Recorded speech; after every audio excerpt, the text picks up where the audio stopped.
What's your best advice for someone who wants to be a freelancer or start their own business? Yeah, getting test clients, 2 to 3 test clients. You can also make it, wouldn't necessarily say make it for free, like do the service for free. Editing videos, writing copy, whatever it might be. 2 or 3 test clients, super cheap, 500 euros, 500 bucks, 1,000 bucks a month.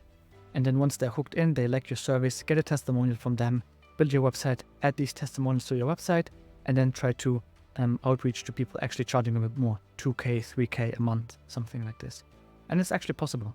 You have 4 or 5 clients who pay you that amount of money, and then you can actually build a good business based on that. Today I'll be talking with Jousef Murad. Jousef attended KIT for his bachelor's and master's degrees. He worked at SimScale and then Monolith in technical marketing. He's also the host of the Engineered Mind podcast and the founder of Apex. I hope you enjoy our conversation, and please like, subscribe, and hit the bell so you don't miss an episode. Thanks, Jousef, for joining. Thank you so much, Kate, for interviewing me. Absolutely. I'm really excited. Can you give us a brief introduction to where you started and what you're doing now? You've covered a lot of ground in a quick time as you've run with your business and things, but tell us where you started and where things have kind of evolved to. Yeah, it looks like when you zoom out, it looks like in a short amount of time, but it actually took a lot of work, but we could talk about that maybe during the podcast. But again, thank you so much for the opportunity to speak here on your podcast. Really an honor for me. Where do I start? Well, I started mechanical engineering, as most of the people who know me actually, what they know about me. I'm an engineer. Kind of at some point joined the dark side of marketing during my time at SimScale.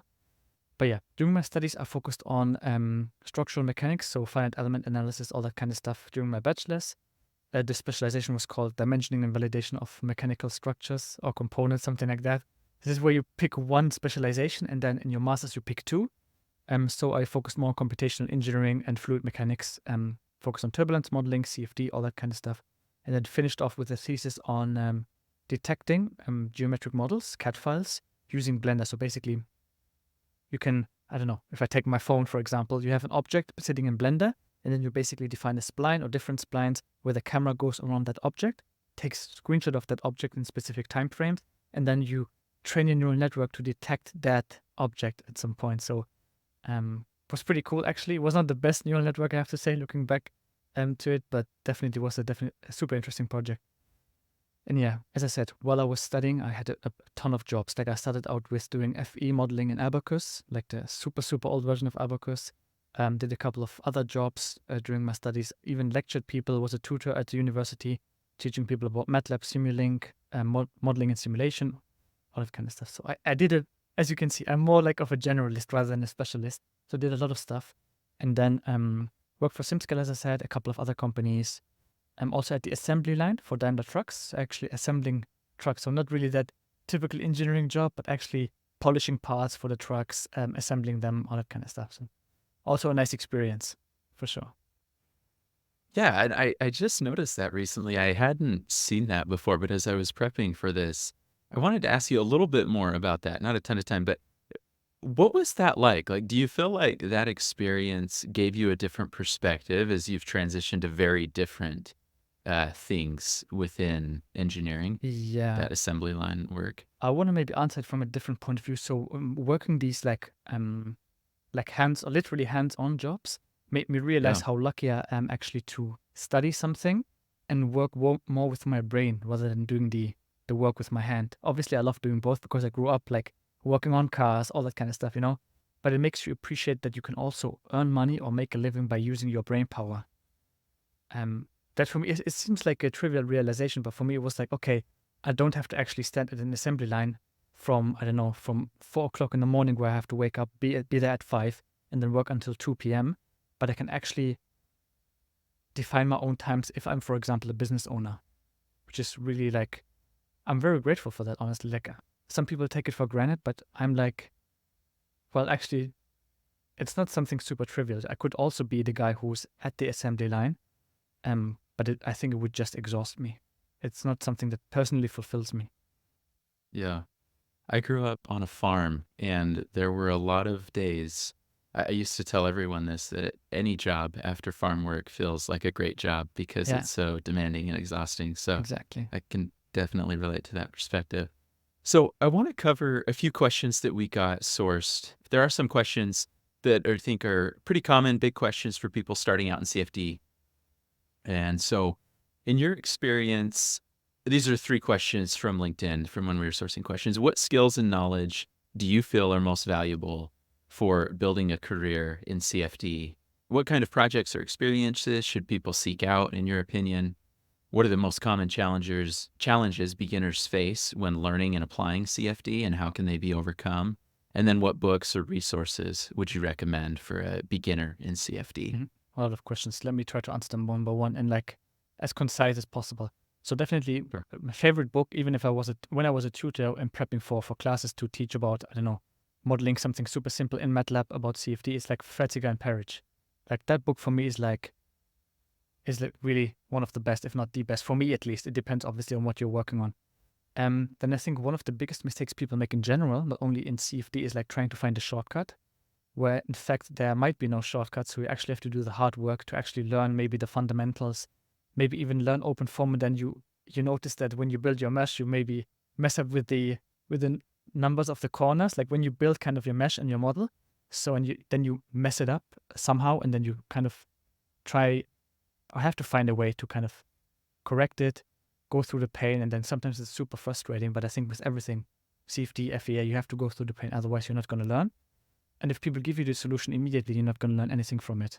And I see that happens a lot in back then when I used Abacus or like OpenFOAM, for example. You go into communities, you ask a specific questions for people to solve your problem, when in fact you should actually sit down, think about the problem, maybe take some notes, and think, how can I actually solve it myself? Because also you feel much more fulfilled and happy if you solve it yourself and not someone else gave you the impetus to actually then solve that problem.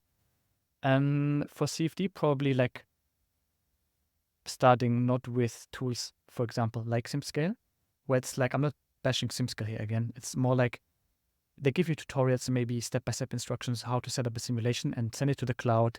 It's super simple nowadays. Like people should actually feel super lucky to have tools like SimScale that they can use. But I think when you get started learning about the mathematical fundamentals and like things like OpenFOAM, you have to go through the more, start simple with some of the OpenFOAM tutorials and then increase the difficulty step by step. I think that would be my recommendation looking back. One of the things I really didn't like in uni was when I had an Abacus tutorial, like going through a FEM use case. It's like, now you click this button, and then if you click this button, it activates nonlinear behavior. I'm like, okay, but what does it actually do? Like nobody explained to me, like, what does it do in the back end? And this is, I think, where, for example, coding skills or C++ skills or OpenFOAM, learning it from the ground up is really, really useful, although it's painful. I'm not sure what you think about it, Kate. Yeah, no, absolutely. And as I was thinking through this, I was thinking the exact same thing, especially the part that really resonated with me was the reward that comes from doing it yourself, right? Like Correct. the goal isn't to get the answer. The goal is to become someone who can solve problems. That's what you're going to get paid to do in your career.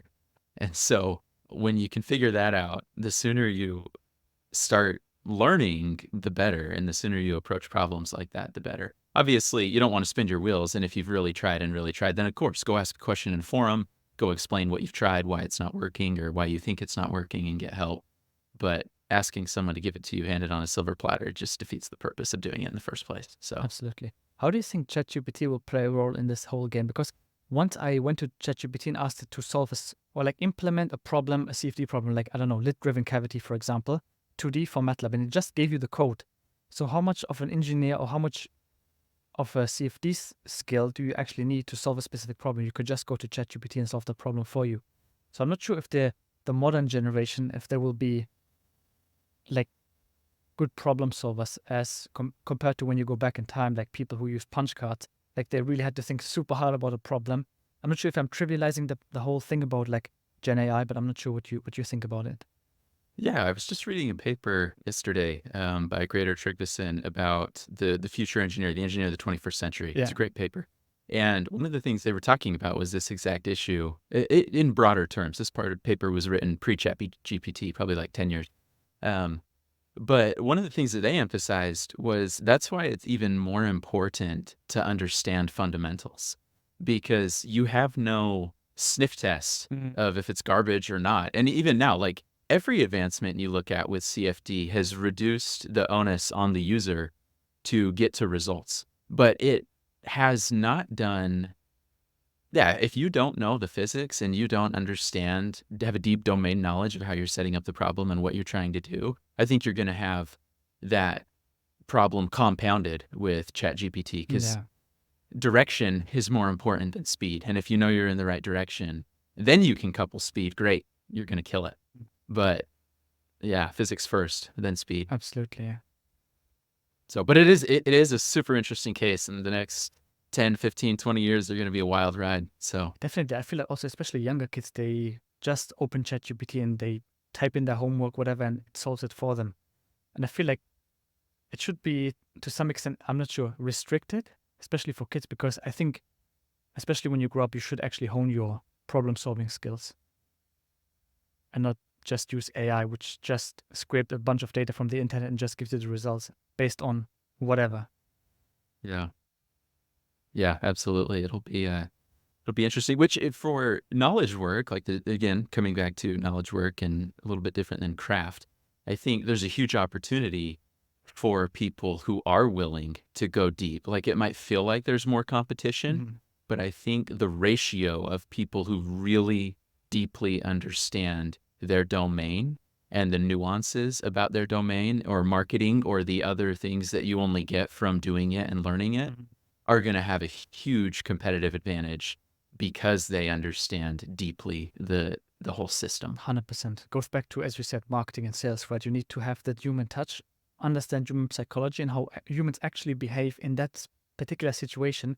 And I'm not sure if any AI is good enough to detect facial expressions, micro expressions of people or humans in general to tell you what to say in that moment. So I think, again, like 80/20, right? You can get 80% with AI pretty good. And then the last 20% is like where human experience comes in. The same goes with, I don't know, generative AI for 3D modeling, whatever, shape optimization, CFD, basically whole engineering field and business field. Yeah.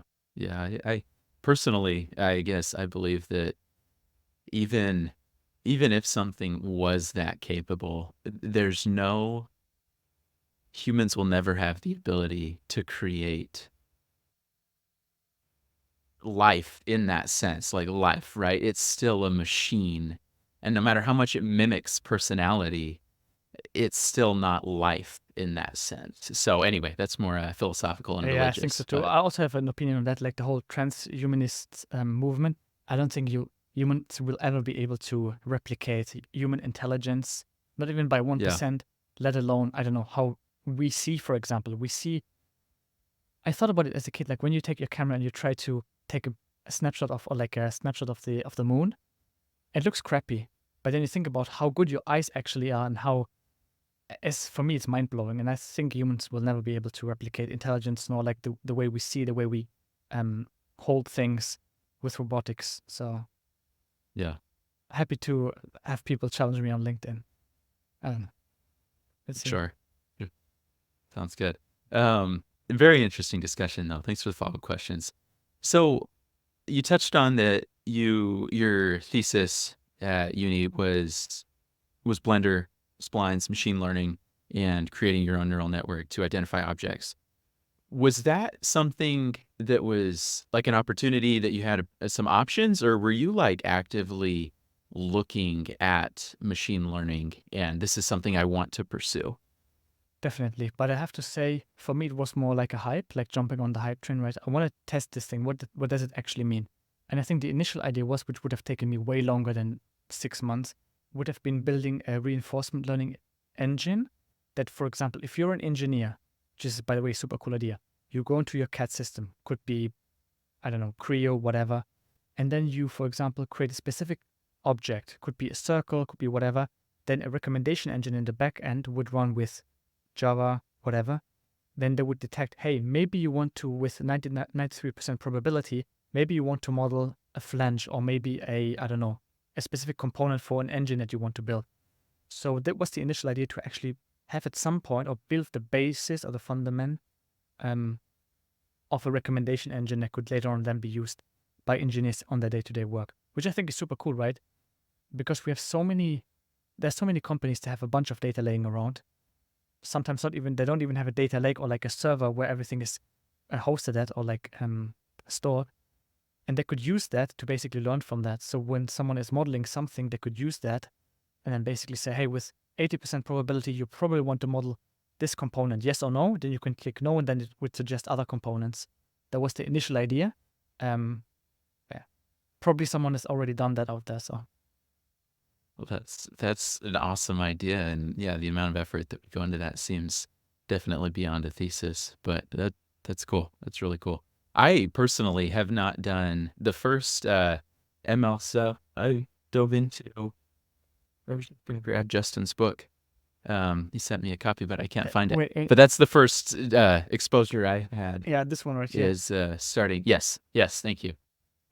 Starting to go through that. So I'm a noob. I mean, I understand like fundamentally the concepts, but as far as like actually working through practice problems, I have done zero. So, switching gears here a little bit away from technical and kind of your career as a creator, what motivated your first YouTube video? Okay, a couple of things probably. I was bored. I was trying to think about ways to learn about how cameras work. Because for me, it was like, hey, there's a lot of buttons. It's probably super easy. Well, it's definitely not. Learning about microphone settings, presenting in front of a camera. There goes a lot of skills that get into like being a YouTuber, script writing, where definitely I have a lot to improve on. Then what else?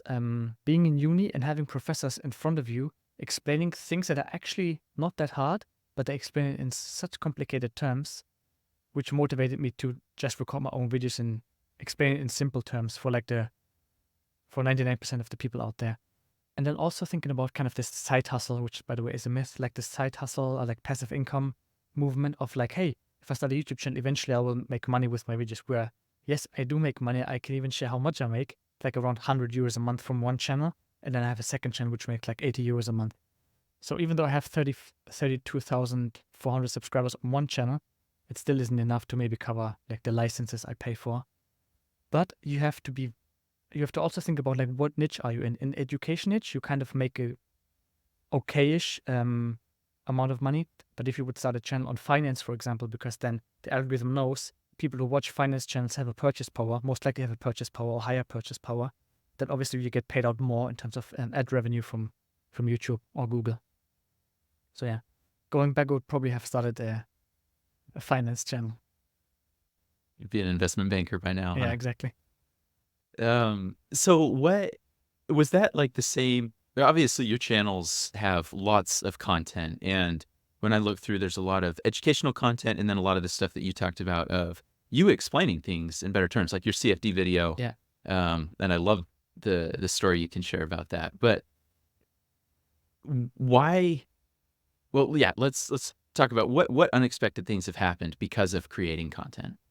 I think this is always why I advise people to, for example, start a LinkedIn profile and optimize the LinkedIn profile, because I think the opportunity that you'll find along the way is like, sometimes you can't even think about it. Like it's like making your first euro or like your first dollar online.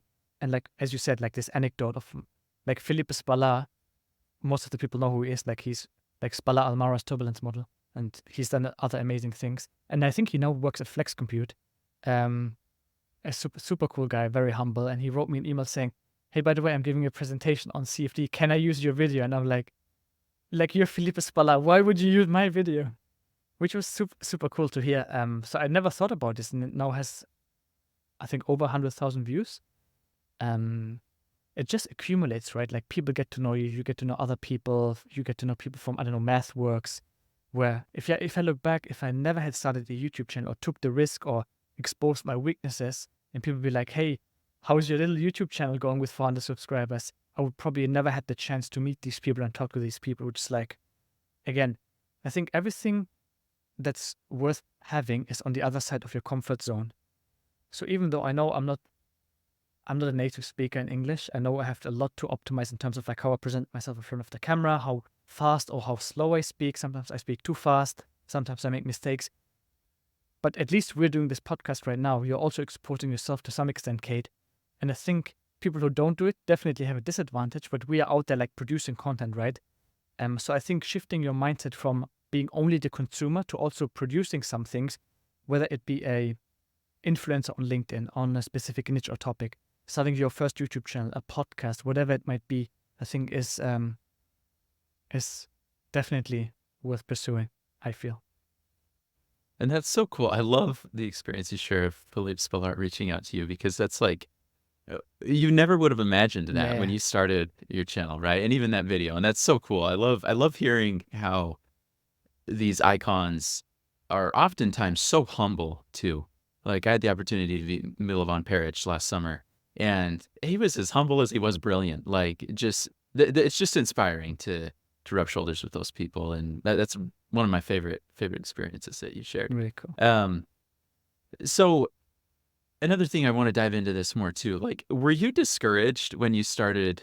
Like, how long did it take you to grow the channel? Right, you talk about it looks like a short period of time, and it's easy from the outside in to say, "Oh, wow, that's quick," but we can't see the amount of hours you Yeah. spent coordinating the interviews, getting the materials ready, running reruns, like the cuts, like all the editing. Right, we just see the tip of the iceberg.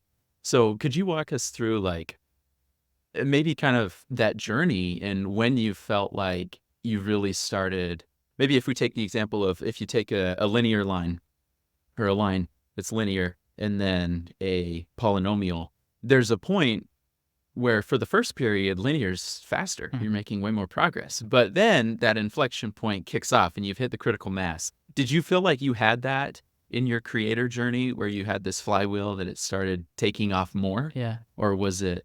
Oh, I love the question. Also, because I feel like I wouldn't call myself humble. That would be a bit cringy. But it's more like I still don't feel that I hit that inflection point, because I feel like there's always more to come. And I'm not sure where I'm at right now. Maybe I feel like I've reached the top, where in fact there is so much more to come. I'm not sure how long I'm going to live, right? Like, assuming I live 60 more years, sleep the third of it, so I have 40 more years minus the work time I have. So let's say roughly 20 years where I'm awake, where I can actually do fulfilling work out of 60 years. That seems like not a lot. And I'm trying to cram as much as possible into the every waking hour I have. Obviously, also spending time with family, and then taking care of the business, thinking about new things. It's definitely a lot of work. Going back to your question about YouTube, yes, there were some people saying, "How is your little YouTube channel going?" Because you have 100, 200 subscribers. But for me, I saw more in it. Like, you probably noticed when you were a child, like, you had actually a dream. It was not actually a dream, but you believed in what you were doing. Nobody else was doing it. And maybe I saw a niche. Maybe it was like intuition or a gut feeling that eventually would take off. I'm not having 100,000 subscribers, but I know that at least in the science or engineering community, like, I'm known for what I'm doing. And based on that, you can kind of fill the gap of what I'm doing now with Apex, kind of help people with technical marketing, business consulting, for tech and SaaS companies. So going back, I didn't plan it that way. It just came. So I think I also can't give any generic advice for people out there. I would just say, like, try a few things out and see how you can help people, add value, and you're being basically paid proportionally to the value that you deliver to your client, to a company. So try to solve a specific problem. Don't just start something and then build a company out of it. Like, find a problem that people have, solve that, and then you can build the company based on problems you're solving.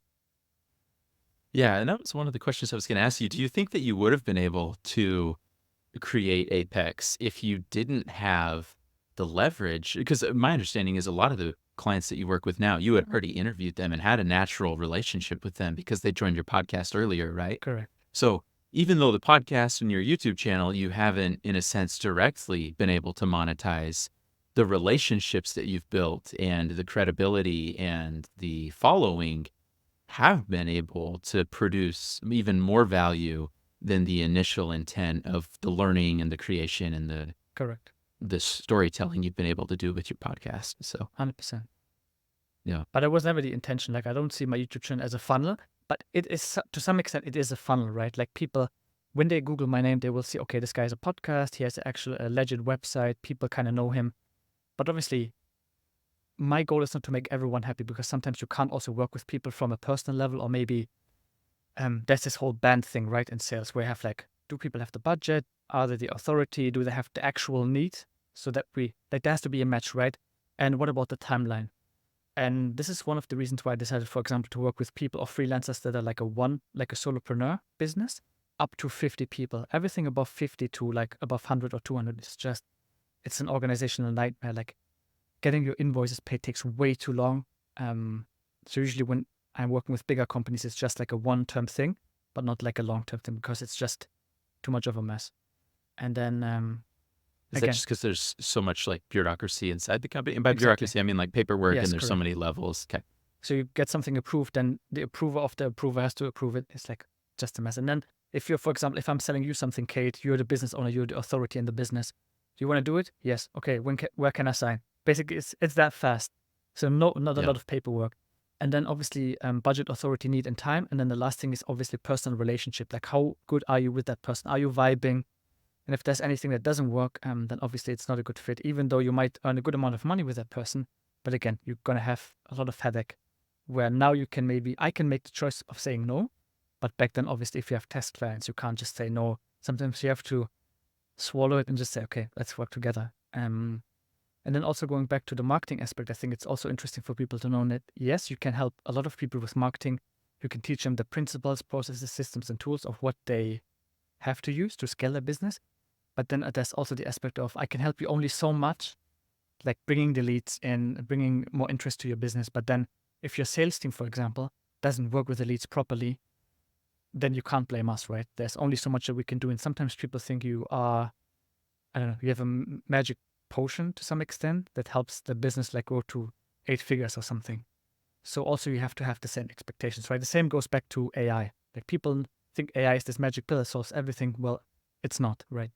So people have to be aware of what can we actually achieve and what is just maybe a bit overkill, I would say. Yeah. So what have you learned about setting expectations? Because I think that's so critical with any relationship in general, of just clearly defining expectations. So is there something that you'd share maybe in a little more detail about, Yeah. maybe a story of how you learned to Yeah. do that better? I like that you asked that question because you're also a business owner. And I think it's interesting for people to know when you start finding test clients, you might sometimes find clients that are a bit hard to work with in the sense of like they want you to be available 24/7. They have a problem, it needs to be fixed right now on a Saturday. And you're like, okay, you're a test client, I'm going to do it. But then you have to pay attention to not fall into this trap of like, I'm going to do it for every client. And this is where then you have to develop processes. This is what we do. Like I have conference, for example, or like teaching the team of what to accept and what not to accept. So basically, what are absolute no-goes? Where, for example, we don't answer on weekends unless it's really, really, really necessary. And then, for example, what I do at Apex is like we currently build up our own learning suite, kind of a learning management system, where when a client is onboarded, the first thing they're going to see is who is working at Apex, getting to know the people. What are our expectations? What do you need to send us? How fast do you have to answer us? For example, if we ask you a question, if you don't answer within 7 days or like 48 hours, whatever, we count that as a yes. So we're going to move forward and just do the thing. Things like that you learn over time, we basically implement in this kind of automatic onboarding process to make sure that if the client sees it, they actually approve the whole thing and they know what we expect from them, but also what can they expect from us in terms of like how fast results are going to come. Yeah, one of the most transformative books I read was called Boundaries, and there's a statement that just really stuck out to me. It said, "Good fences make good neighbors," and I think that just as you're describing that, right? Like when you know expectations, things just go so much smoother, and then you can know at the beginning if this is a good fit and a good long-term relationship. Because I think we're both fans of some of Naval Ravikant's stuff, and we want to play long-term games with long-term people. Correct. And long-term relationships. And that is so much easier than finding 20 clients for the first time and it just being a one-time thing. And it's not as enjoyable too. From an enjoyment, like personal standpoint, I'd much rather do stuff over the long game. 100%. You're like me there. And also, I think depends on the personality type. I could also have gone into crypto, but how long is that going to last? Like, I don't know. And then eventually you do weird stuff with people. You have this fancy coin, everybody is invested into that, and then it goes down to zero. So for me, for example, crypto didn't make any sense at all because I feel this whole thing is kind of a Ponzi scheme. So yeah, better to have like a sustainable business and work on the long-term strategy. Yeah. So Another question here, and this might be a little out of order, but when you look at your jobs that you've had, right? You've had a lot, but specifically, I'm thinking of SimScale. That gave you an opportunity to work and to well, maybe you can tell us more about it. What was your role at SimScale and your role that you still currently have at Monolith as you're getting ready to transition to Apex completely? But what have you learned from that, and how has it shaped how you've run your business? hmm So first of all, shout out to SimScale, especially to David. David is one of my favorite people. Super cool guy, by the way. Great manager as well. So David, if you see this, he still has to come on my podcast, by the way. So I didn't forget that. Obviously, you learn the good things, but as well also the bad things, right? Like what you think didn't work back then, but also you see the things that you might have spent a lot of money on and things that have not worked. So I think this is then you collect, especially with clients, which is super cool, like the concept of having an agency or like a consultancy. It's like with each client, you kind of collect data points and then you kind of know, okay, in your specific case, for example, paid campaigns or paid ads on Meta doesn't work, for example, or you should do this or you should do that. So also what I've learned is probably giving your clients boundaries rather than giving them generic advice. So all the things that I've learned of things that don't work and maybe work, I could tell a client to not do that because of X, Y, Z.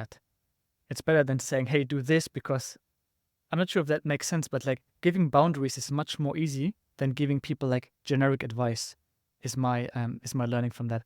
Then obviously for SimScale, I started out as an FEA simulation assistant, quickly transitioned then into marketing, did the whole community thing, built the SimWiki. So people who know the SimWiki is like I built it with the rest of the team. Academic program was also kind of one of my things, and then probably a bunch of other stuff. And then the last station I had at SimScale was being a product marketing engineer, where you're kind of at the interface between customer success, product sales, and you're kind of trying to facilitate work between these departments and kind of create sales enablement material and try to explain the product in a as simple to understand way as possible for your personas. Sounds super simple though, but I think especially marketing is one of these professions that sounds super simple in theory, but it's actually super difficult to actually get a grasp of. And because there's so much to it, right? Human psychology, performance marketing, SEO, PPC, all that kind of stuff. There. So I've heard of SEO, but I don't even know what PPC is. You're already over my head. Yeah, pay-per-click is like when you run paid campaigns, for example, on LinkedIn Oh, okay. and all that kind of advertising. Gotcha. So I want to talk more about this too, because copywriting is like the bread and butter of marketing, right? Yes. Like if you've got good copy, and obviously you've got to have a good product, right? We can think of Seth Godin's book, like Purple Cow, or some other landmark things where it talks about the importance of both good product. If you have a good product and no one sees it, then it doesn't do any good. But if you have a horrible product and everyone sees it, it doesn't do any good. So yeah, there's definitely a that's actually a good. Could you just speak to that? Yeah, that's actually a good saying. Good marketing makes a bad product or a bad company die slower, and good marketing makes a great product grow faster, or a good company grow faster. So especially in the tech world, in the SaaS world, it's like there's a lot of fluff out there, and also a lot of false promises. I mean, I've seen it with my own eyes. Not referring back, by the way, I have to say that. Not referring back to SimScale, because that product works. It gives a ton of value to people actually using it, and students, obviously. But I've seen other companies, even companies I've not worked with, where you see they say AI, but it's not AI. Like if you look under the hood, it's just weird. And most of the time, it's just like to get the investors bought into the idea of getting some money, some funding. But yeah, what was the initial question? I forgot the initial question. Yeah, no, the initial question was more of like copywriting and the importance of copywriting in marketing and communicating things clearly and concisely. Yeah, absolutely. There's the boundary between not over-promising, but also like selling the idea of that your product, your service can actually solve a problem. And copywriting is extremely, extremely difficult. Like I know it from when I have written white papers, blog posts, all that kind of stuff. You actually think you know what the audience is thinking, but you actually don't know. You have no idea. This is where you have to get at least 10,000 iterations, or I would even say 30,000 iterations in to kind of get a grasp of how human psychology works, like what works and what doesn't. And there's some tricks that you can do as a copywriter. You go to the Facebook ad library, you can look at companies that do really good advertisement, and you just look at the library and see all the things that they've done. Basically, it's called swiping in copywriting. You swipe and you see, what you think is a good copy and then try to transfer it one-on-one to your service or product. So that's obviously super difficult. And then it's even much more difficult if it's a technical product. And this is where we come in as Apex, right? We understand the technical language. I'm an engineer myself, so I understand what CFD means, what FEA means, and not just post a colorful picture and say, hey, this is a colorful picture, buy our product. It's more like convincing people that, for example, speed is important, time to market is important. And depending on who you speak to, your argument has to be a different argument. And unfortunately, a lot of marketers are not technical experts. And this is kind of where they could benefit from a bit more technical experience and technical understanding. Where I think there's no course out there yet, which brings me to the idea of maybe developing a course, B2B, maybe technical marketing, how do you actually write copy at some point. Yeah. That'd be fascinating. I think it would be an excellent course. One of the other questions that I was going to ask you, and it also, you talk about the technical marketing piece, and it's harder. The assumption there is that it's easier. Well, no, that's the question. Is it easier, in your opinion, to learn marketing from a technical perspective, right? So start out as an engineer and go do technical marketing rather than to have marketing and pick up enough of the engineering. Like, That's a what's good your take? question.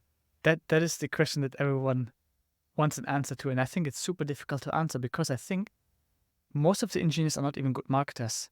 They think too deeply about the product or the service or whatever they try to sell, and then they overdo it. It's like too complicated. Like, especially if engineers become sales people, not all, of course, but trying to generalize.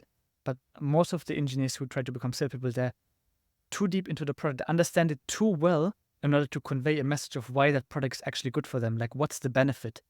And then they start talking about, yeah, we're charging 50 grand because it's that and that. It has this functionality and has this feature. And then the other person on the side is like sitting on the other side thinking like probably saying, I don't even want to know that. Like, how is it benefiting me is the actual question. And they're trying to talk and talk and talk.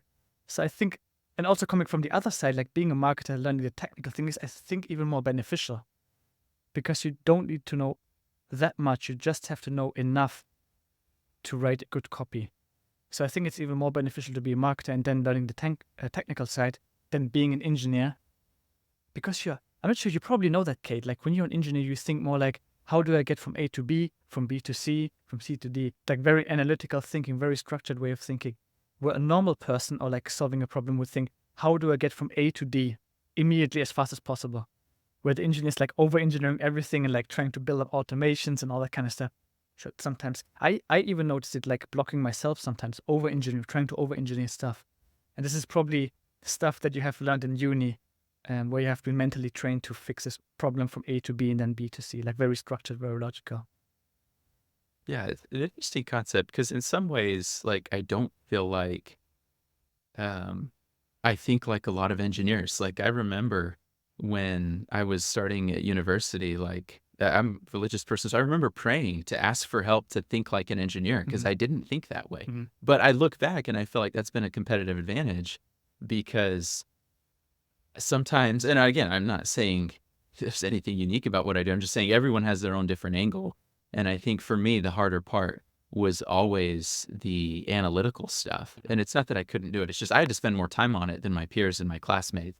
But some of the, like, for example, one of my first summer jobs, my wife and I, after I got married, was door-to-door sales. And I learned so much doing door-to-door sales about human psychology. And the training, we would have training every day on sales and other techniques. And so that was really insightful. And on top of that, I had spent 2 years teaching people as a religious service for my church, the Church of Jesus Christ of Latter-day Saints. I'd spent 2 years going door to door and teaching people doing that. So it wasn't sales, obviously, but you learn some fundamental principles about working with people.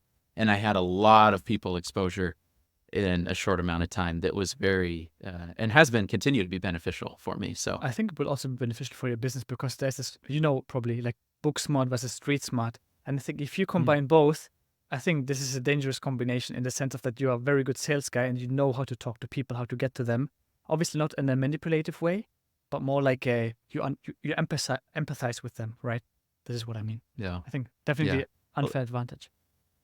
Well, and it's so funny that you talk about it because like everyone's selling. And I remember the first time I made this comment, I said, engineers need to be better business people. And they said, well, why? They're never running a business. And I was like, every engineer's a business. You just sold your time to a company.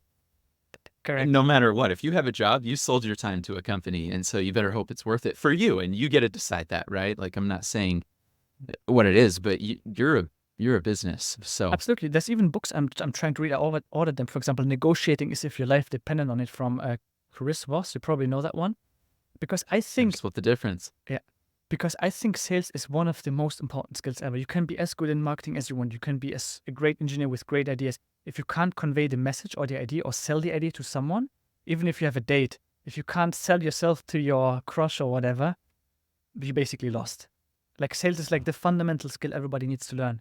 And I think you also become a better partner or like colleague because you can just convey your message in a more concise way. Yeah. I think it's two thoughts. So Seth Godin has a book, To Sell is Human, right? Like so much of what we do is selling, and we're just we're so limited in what we think of as sales, right? That it's this sleazy scamming thing. But if you never got sold anything, think of everything that someone has sold you, and if you took that out of your life, what would you have Correct. of the things that you enjoy? And then coming back to there's this experience of Brian Spalding that I love. Michael Malin, he's the technical director at Cham, Brian Spalding's company that he started. It just got purchased recently, but Michael shared this with me. He said Brian would walk around the office sometimes and say, "This is business madness," and he'd be talking about an engineer who they've got the work from the client, and the engineer's like turning it into a mini dissertation, right? They keep wanting to run more turbulence models or do more stuff, and Brian would just be like, "This is totally satisfying your selfish intellectual hobby, and it's not what's best for the client. The Yeah. client has told us what they want, and so this is business madness." And so I'm working on my book right now, and I know I'm going to use that story somewhere. I just need to find the right spot for it because it's business madness to, like you said, it's crazy. So, Really good. What are you writing a book about, by the way? so I feel like there's a huge gap. There's so many technical resources for CFD, right? But and it's kind of all of what we've been talking about today. When you understand and you look at CFD through the lens of what problem does it solve, then it changes the way you approach what skills you develop. And when you know how the market works, there's this statement, it was someone's commentary on Darwin's Origin of Species, but the summary was, the species that survives isn't the smartest or the strongest. It's the one who can most accurately assess their surroundings and adapt.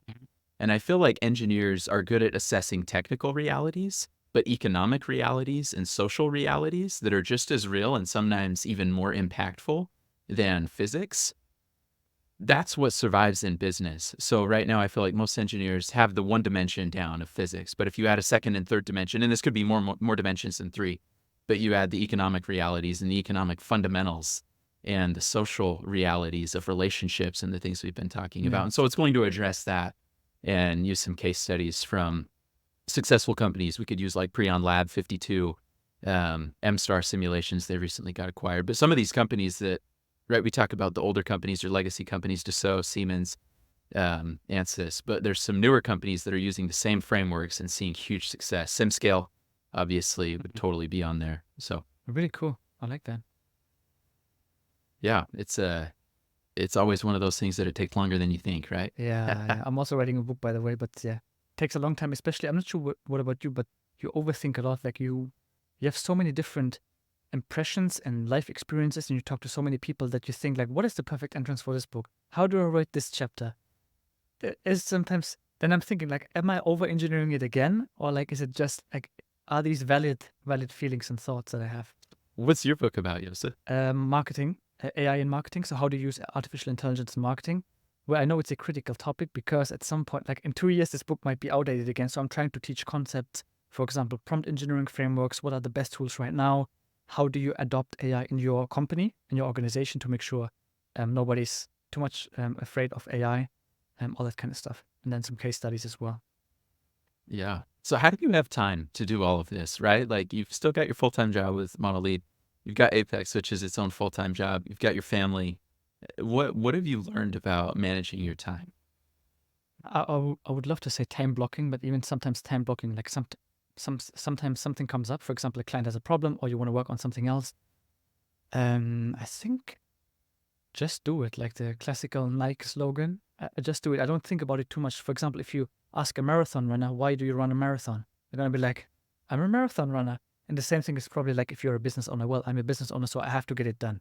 So I don't think too much about like I'm not feeling well today. I'm just gonna do it.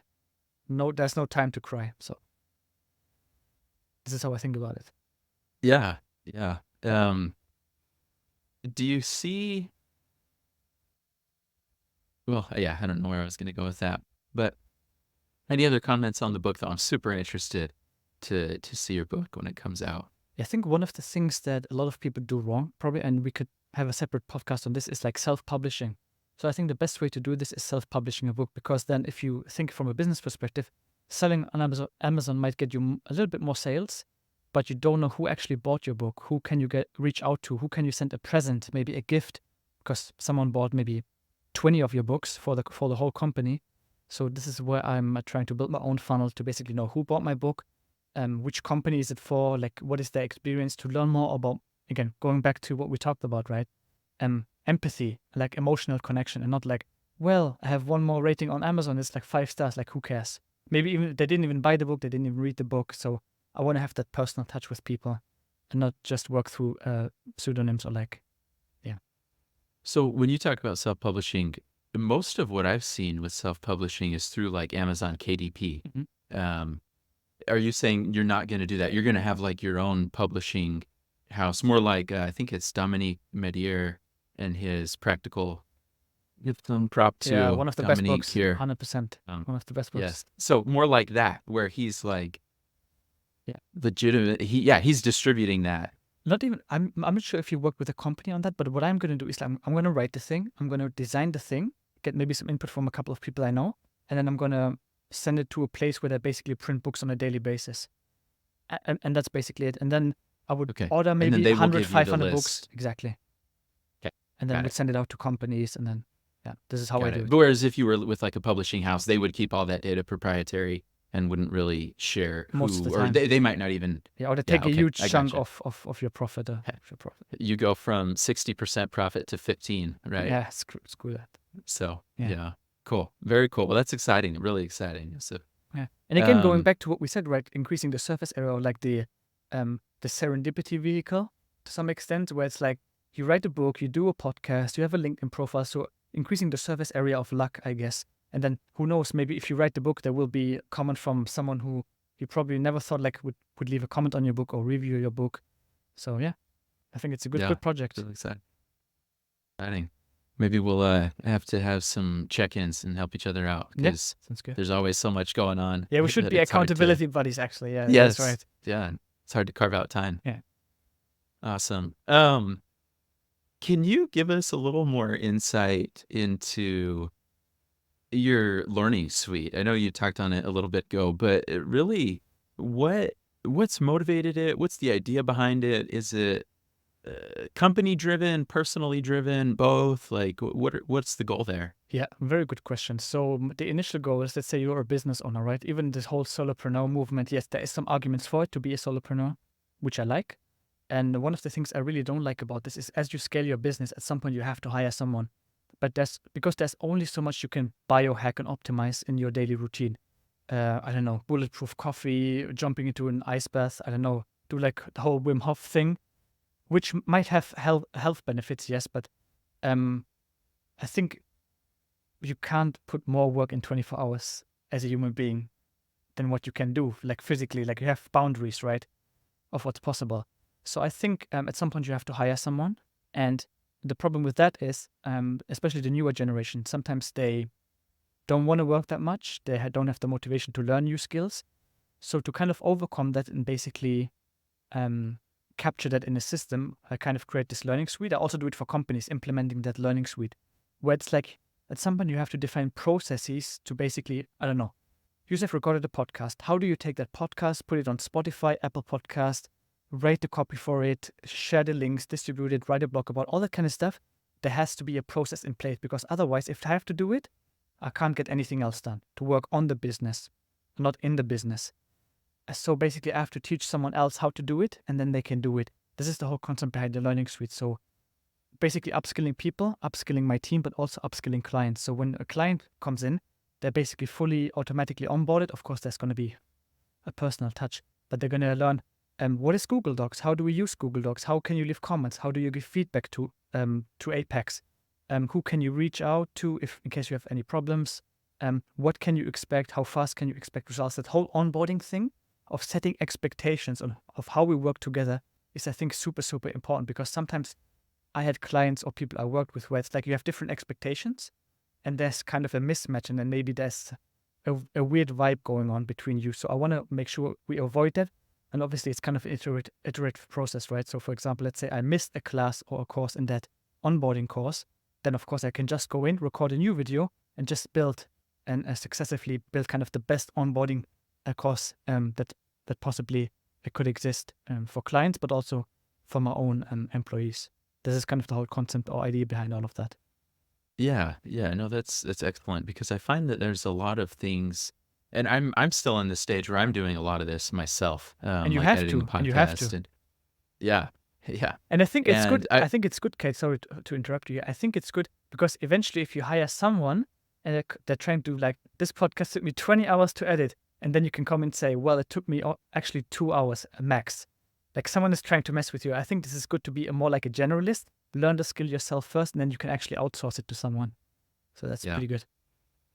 Yeah, it's definitely been eye-opening though, because you realize how long everything takes. Like, multiply it by a factor of 3, it feels like, if I have an estimate, and then how long it's actually going to take. So, Yeah.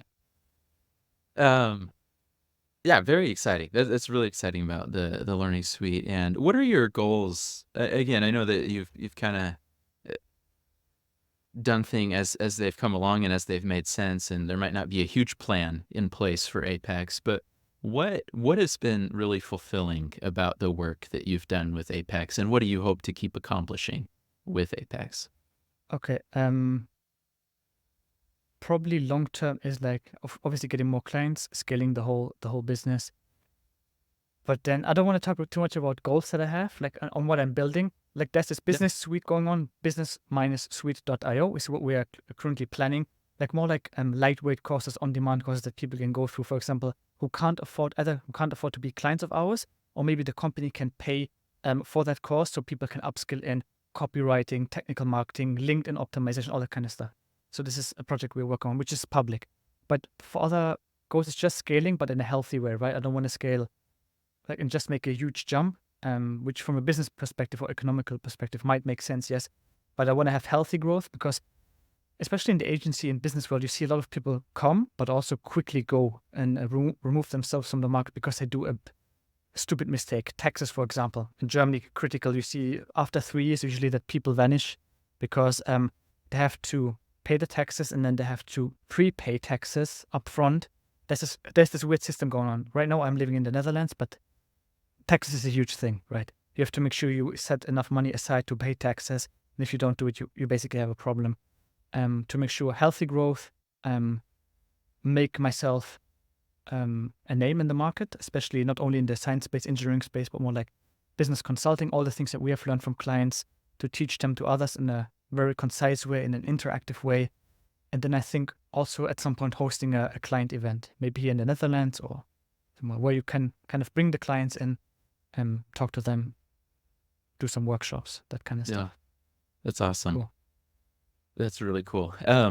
Along with that, this I feel like plays a big picture. There's some mindsets of people I see. They're like, it's called like the scarcity mindset, right? They think, oh, there's not enough for everyone. But every time I've worked with you, every time I've talked with you, you seem to just have this abundance of mindset of, obviously, some people could like be like, oh, why is Jousef coming on Kate's podcast? Kate's trying to start a podcast. It's like, why would Jousef help Kate out like that, right? Yeah. But you just have this abundance mindset. Can you talk about that? Because that's been one of the most meaningful things that I feel like I've seen from you, is just your willingness to help out and to do good. Like there's just an element, it's really hard to quantify and to put in Yeah. words, but Yeah. I think you understand the concept. And, Yeah, and I definitely. think you've worked with a lot of people who don't understand the concept and who don't, and it seems very limiting in their opportunities. So Yeah, I feel some people also exploit it, right? But I think at some point you understand, especially when you're young and stupid, you kind of think, okay, you want to do something good, but then they exploit you, which I think is Right. also a good experience. So you become more critical and your emotional intelligence builds up. But I think in general, doing good is always good because it comes back to you. And if you do bad to people, it also comes back to you. So it's one of the reasons I don't scam people. And then if I did anything wrong, I make sure I apologize or pay back, for example, the money, whatever it might be, right? I don't know. People also contact me on LinkedIn saying, "Hey, I have a question about my degree." For it's at this point, it's too much, right? So I'm trying to answer as much as possible, but Absolutely. you Yeah. probably know that, and I'm trying to help as much as I can. But I think doing good doesn't harm anyone, right? And I think it comes back. I think I'm in a good position to help people out. I think I have enough experiences and have good connections to make sure I can help people out. Yeah, I don't consider myself like, I don't know, incredibly good person or whatever. It's just in my nature to help people. And my parents have raised me that way, so I don't know any different. But of course, there were people in my life who just have betrayed me or like misused my goodwill for whatever. But Yeah. I think you have to make the experience. Again, I think pain teaches you a lot. And I feel like people who reach out for help, they maybe are in pain and maybe they look up to me, not knowing that they could be in the exact same position if they just put in the work and the hours if they wanted to. So I also don't like, for example, when people meet me at expos or like on the street saying, "Hey, I know you from YouTube, you're awesome," and stuff. I know I've put in the work and I'm proud of myself because of that, but they could be there as well. So there's no way to put me on a pedestal saying, "Hey, this guy's amazing." Same way people put Elon Musk on a pedestal. Like, of course, this guy worked to get where he's at today, but there's no way to see him as a celebrity or like someone special. He's also only a human being, right? So I don't see the point of, yeah, I like celebrity worship, basically. exactly. I don't like Yeah. that kind of stuff. Yeah. No, we're all human. And the closer you get to people, the more you realize that, yeah, just like what you said, right? Obviously, opportunities are not equally distributed to people, but the internet has made them more equally distributed than ever before in some ways. And so, I feel also regarding the abundance mindset, I think this is something you have to learn, especially from a business point of view, especially if you do advertise, like you talk about a specific business topic on Threads, Instagram, whatever. People who don't get it are not even my audience. And I'm telling you exactly why, because these people are very limited in what they think is possible. For example, if you tell someone, a freelancer, "Hey, you can make 15 grand a month or 20 grand a month," for them, it's like, it's not even in their mind like that they can achieve this. But once you've done it, you know it's possible. And I always think about this, like there's people out there that buy cars for like 500,000. Like that to me is crazy. Like there's enough money for all of us. It's just a way of how you get to that money. Like there's enough for all of us.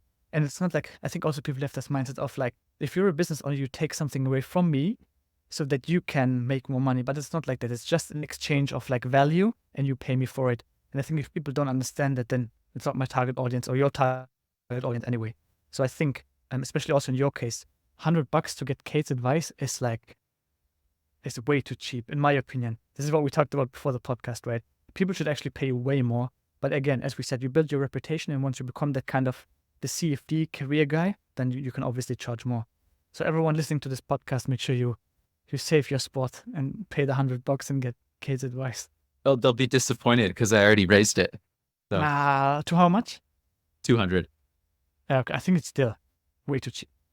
But Yeah. again, Well, and kind of like you said with Learning Suite, I'm working on building out a course for those that really are in the position like we talked about. There's some that just can't afford that for whatever reason, Yeah. and so they'll have access to everything else. But I loved what you said about, I was listening to one of Hormozy's videos yesterday, and he talked about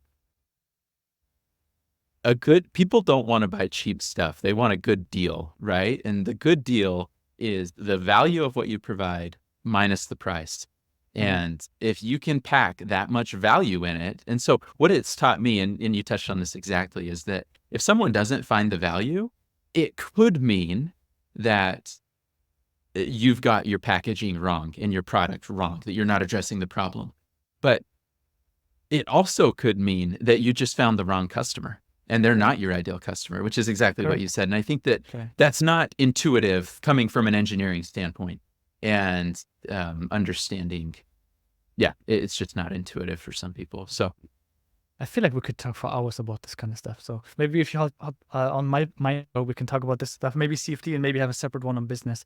I'd love Where, to. by the way, I'm also allowing a second podcast, the Digital Renaissance, which is a marketing and business. So I'm also going to invite cool people from Meta, from Google, and a bunch of other companies to talk about marketing, business, sales, all that kind of stuff. Awesome. Maybe at some point I also can interview Alex Hormozy. Let's see. But he Yeah. seems very focused right now on his business. I think he does less social media. Yeah, right he's doing a lot of good stuff though. Mhm. Yeah, that's really exciting. Congratulations on that too. That'll be really neat. I'm excited to learn from that one. One more question in this kind of area that was from LinkedIn was, did you ever receive advice from a mentor or someone that you didn't take, but you wish you did? And if so, what was the advice? I don't think so. It's probably always doing the opposite of what a mentor would have said to me. Because, for example, people advise me to do a PhD, to stay at uni, stay in academia, and I would not be where I am today if I would have stayed at uni. So I think it's good that I didn't follow the advice. But obviously, you have to go through the pain, and you have to build your reputation over years to get where you're at today. But again, if you put in the work, you can achieve the same. It's pretty simple. We're probably, Kate, you and I, we are probably not the most intelligent, but I think we put in the work, right? So I this is how guarantee we I'm not. outcompete. I'm also not the most intelligent one. It's just I make up for my missing intelligence just by working insane hours. It's just the way it is. Coming on to this one a little more too, the advice of, one of the things that I've been struck with is how people ask for advice and who they ask it from, right? Like, I can't remember who this is. This might be Austin Belsack on LinkedIn that said, only ask advice from people you'd be willing to trade places with. Correct. And so it's not that their advice is bad, right? It's just, if you want to be where they are, then sure, ask them for advice. But if you don't want to be where they are, they haven't done what you want to do, or similar things, 100%. then they're not going to give 100%. you. Yeah. And at some point, you also have to, also, I think sometimes I'm seeing it a bit more critical right now. I would even not cut off people, but just ignore them. If it's family members or friends, like they're saying, in my opinion, I wouldn't do X because of Y. First of all, like, based on what experience are you giving me that advice? And second of all, like, you didn't even make the experience, you haven't even tried, and you give me advice. So I just ignore these kind of people. So it's not worth listening to. One of the other people I've had on the podcast, he has a company in Belgium in water treatment, WIM. And he said that was one of the most surprising things to him when he started a business.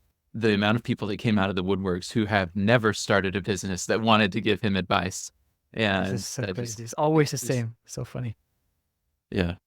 Very funny. So maybe a few more personal questions for you so we can get an idea of some of your favorite stuff. Mhm. But what is your favorite marketing quote, if you have one? I'm going to go with a weird one. AI is not going to substitute you, but a marketer using AI will. Just random. Like, and you can substitute marketer with engineer, whatever. Yeah. That guy. Yeah. But the quality, and maybe there's one we could come up with here, the quality of the AI is going to be dictated by the prompts, right? Which is why you want to put in and fill in those resources for creating better prompts and teaching people how to use it well.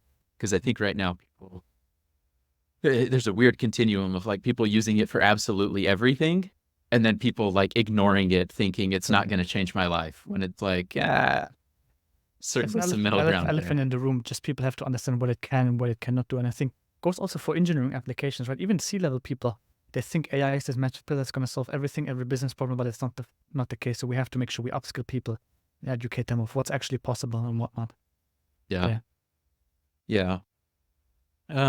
Another one for you. What's been maybe one of your favorite experiences with marketing where you felt like, and again, I don't want to, you felt like you figured marketing out better than you ever had before? Was there like a campaign that you did, or maybe a post with your copywriting, or maybe something where it was maybe a little bit more of a leap than the linear progress or the exponential progress? It was like, wow, that was awesome. That went really well. Is there an experience like that you can think of? I think not like being super excited, but just working with clients and giving them advice on what they could try from a marketing point of view, and then them trying it and seeing that it actually is actually a good idea is super fulfilling, because then you see, okay, this was actually good advice. And sometimes we run experiments where it's like, not that great, but it was also good learning experience. And for example, running ads doesn't make sense before you hit like 20 or 30,000. You can only with content marketing make 20 or 30 grand a month as a freelancer, as a business owner, without running ads. And then once you make 30 grand, you can then start to incorporate ads, because one of the things is with ads, the first 5 to 10 grand you spend on ads is basically you're burning money. And the algorithm, or you yourself, you're trying to understand the algorithm a bit better, like who's my actual ICP, my ideal customer profile. So don't burn your money from the beginning, but just make a specific amount of money, and then you can allocate some budget to do actually PPC, like advertisement, all that kind of stuff. This sounds like super trivial, but a lot of people seem to ignore it and just spend 10K a month on ads without any results, and then think, well, eventually it will happen. Probably won't. So as you were describing that, my initial thought was don't spend money on ad because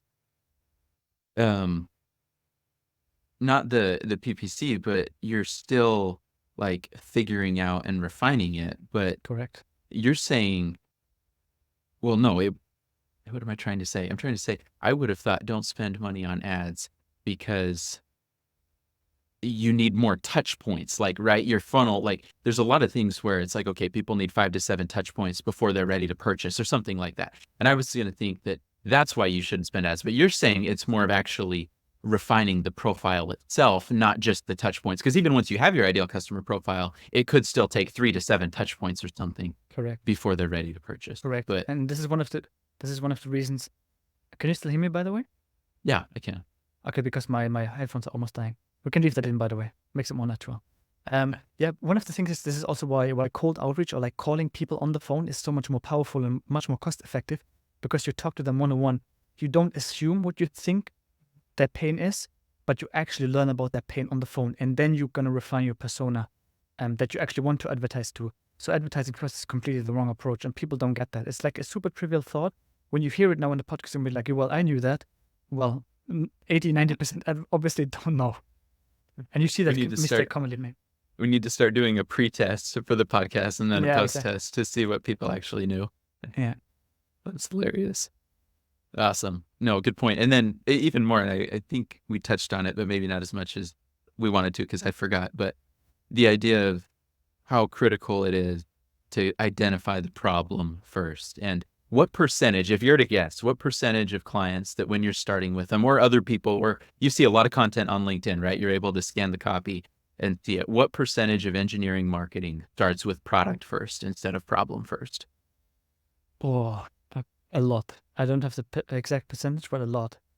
Just qualitatively. And I know that's silly to ask a quantitative metric for a qualitative thing, but like, yeah, but they're pushing the product too much. This is the whole misunderstanding of product marketing. It doesn't mean to push out your product and saying, we have 50 features that can solve every possible problem. And a lot of people, I see that all the time, they don't niche down.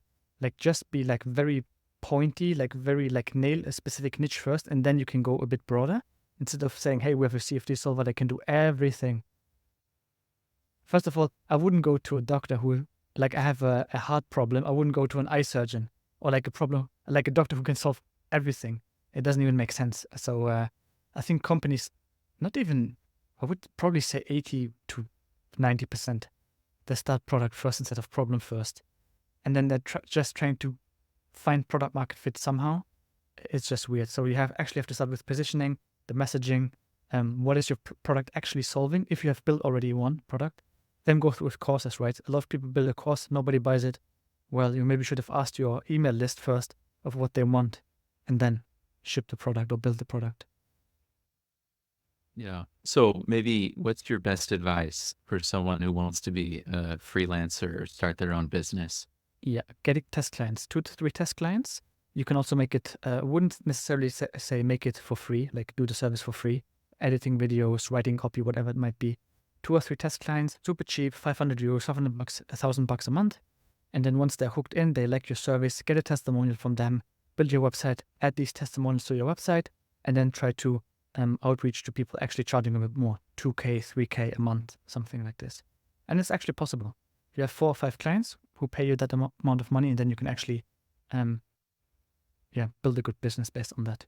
And now you're speaking from experience here. Like, this is Yeah. not just Jousef's opinion. Like, how long did it take you to get to uh, 5 figures with Apex? A month. Pretty quick. 2 to 3 months. Okay. So Yeah. I just want to put the proof in the pudding. Like, people listening Yeah. to this, like it's. Yeah.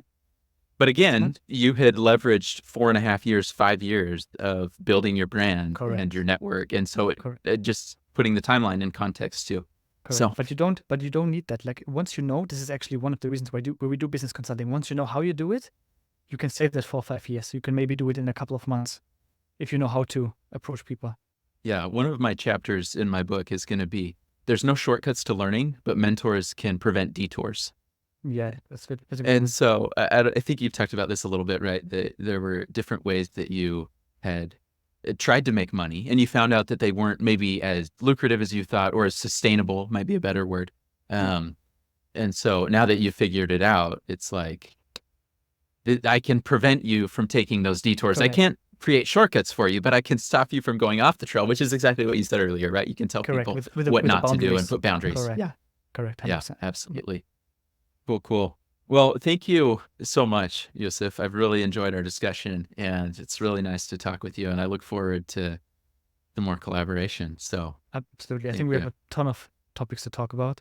You can come on my podcast for sure, and then there's a secret I'd love it. project we might be working on. We're not going to spoil it yet. There might be a No, separate we won't, episode yeah. on that. But yeah, we wanted to record for half an hour. Now it's 1 hour and 10 minutes. Yes, you've got too much information to share with it. That's so good. So Yeah. thanks for giving us extra time, Jousef. Absolutely. Thank you so much. Absolutely. Yep. We'll see ya. Thank you for listening. Really, thank you. Did something about this episode stand out to you? If so, please go ahead and share it with others on LinkedIn or other social media so they can find this as well. See you next time.